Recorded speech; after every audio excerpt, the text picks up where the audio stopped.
Well, terror on wheels. It is being called the worst terror attack to hit New York City since September the 11th, 2001.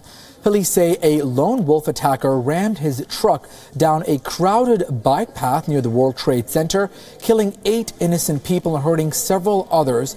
Many of the victims are from Argentina. Here's a report.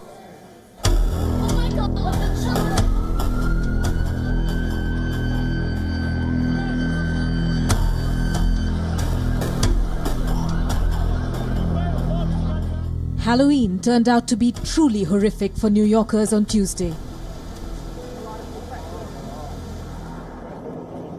In what is being described as the worst terror attack in the city since 9/11, a man drove a truck into a crowd, mowing down 8 people and injuring several others. In a matter of minutes, a popular bike path in Lower Manhattan turned into a scene from a horror movie. Crumpled bicycles lying on the street were a tragic reminder of the extent of the damage. We saw the car and it was like surrounded by rubble, and we saw like this. Yeah, we saw the guy. He looked like he was wearing like dark colors, and I think he had a beard, but he was holding 2 guns. So it was a little scary. I don't know. We've been through 9/11, so I mean, but now this truck thing and the cars, using cars against people. I mean, I walk up that road every day, you know, to go to wherever, and it's, I mean, you just have to be very, very careful and vigilant all the time. Hey, can I get the kids out? The carnage ended when the driver smashed his truck into a school bus. Oh my God. Horror. Holy shit. Jumped out and ran up and down the highway, waving a pellet and paintball gun and shouting Allahu Akbar. Minutes later, he was shot in the stomach by a police officer. The attacker has been identified as 29-year-old Saifullo Saipov. He came to the United States in 2010 from Uzbekistan and has been living in New Jersey, but had an address in Florida. I'm in complete shock, just total shock. I walk my dog.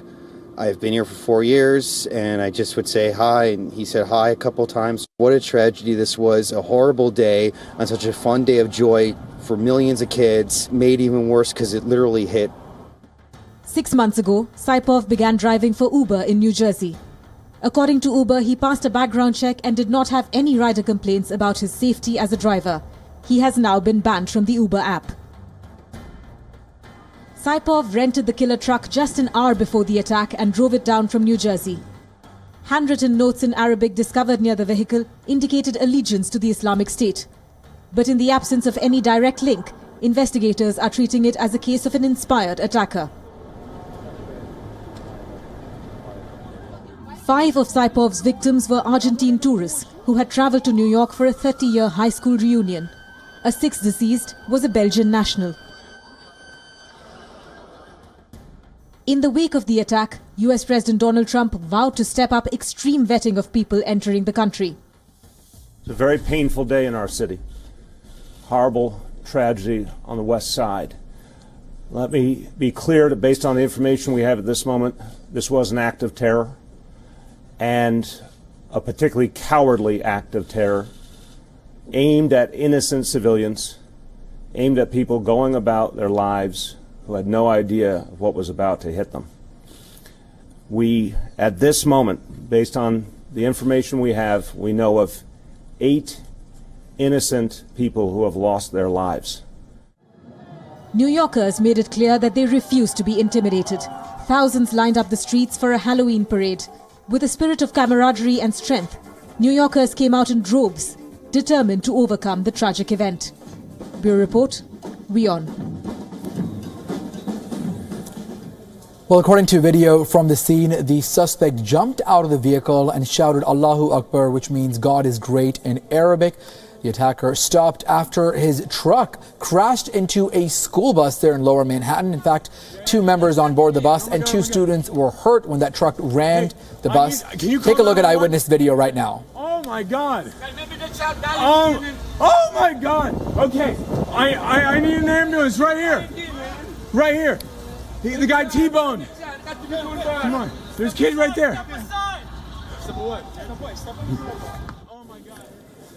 All right, joining us now from New York City, we have journalist Fatima Rahmatullah to get perspective. Fatima, you are there on the ground. We spoke to you a month back during the Las Vegas attack, and unfortunately, every time we talk to you, there's another attack in the United States, this time your home where you are in New York City. Give us a sense of the mood on the ground. How is it like there a day after Halloween now? Archit, first of all, thanks for having me. As you can imagine, it's been very devastating here for New Yorkers, but let's be honest here, New Yorkers are very, very resilient. You know, just hours after the attack, there was a parade that was about to happen for Halloween. People came out to that parade in droves with children, with parents. Everybody was there.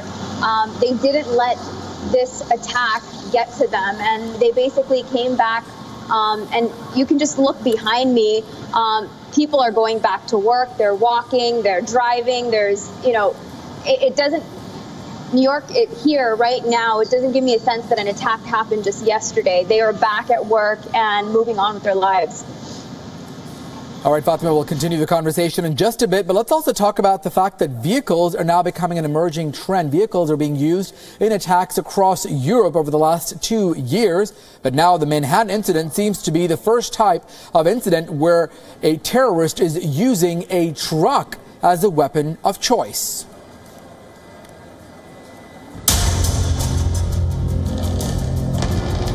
A truck as a mowing machine. Manhattan attacker Saifullah Saipov used the same deadly weapon that attackers had used across Europe. He rented a pickup truck barely an hour before he drove it over unsuspecting pedestrians, killing at least 8 and injuring several more. It now emerges that Saipov was a verified Uber truck driver. These pictures of the mangled remains of the truck have become an increasingly familiar sight in the wake of terror attacks in Europe, which has seen the disturbing trend of terrorists who need only a driver's license to arm themselves. Just 2 months ago, Barcelona was witness to similar scenes.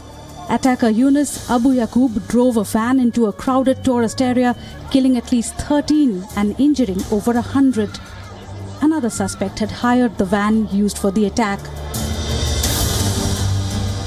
In March this year, British citizen Khalid Masood rented a car and mowed down pedestrians in London's Westminster Bridge, killing 4. He then stabbed a policeman before being shot dead right at the gate of the British House of Commons, where Prime Minister May and several MPs were present.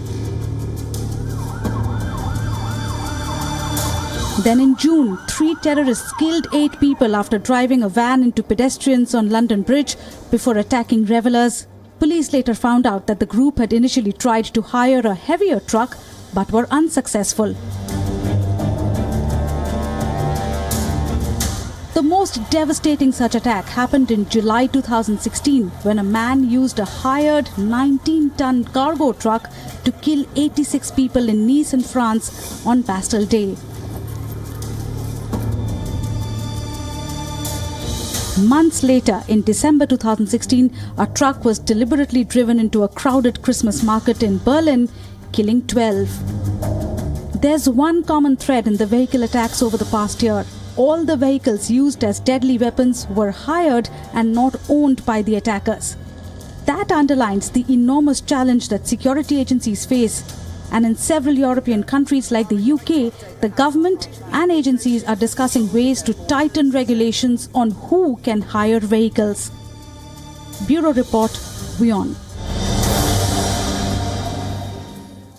Well, vehicles, as we mentioned, have been weapons of terror in the past, specifically by ISIS and mostly in Europe. They typically target the countries in the U.S.-led coalition fighting the jihadists in Iraq and Syria.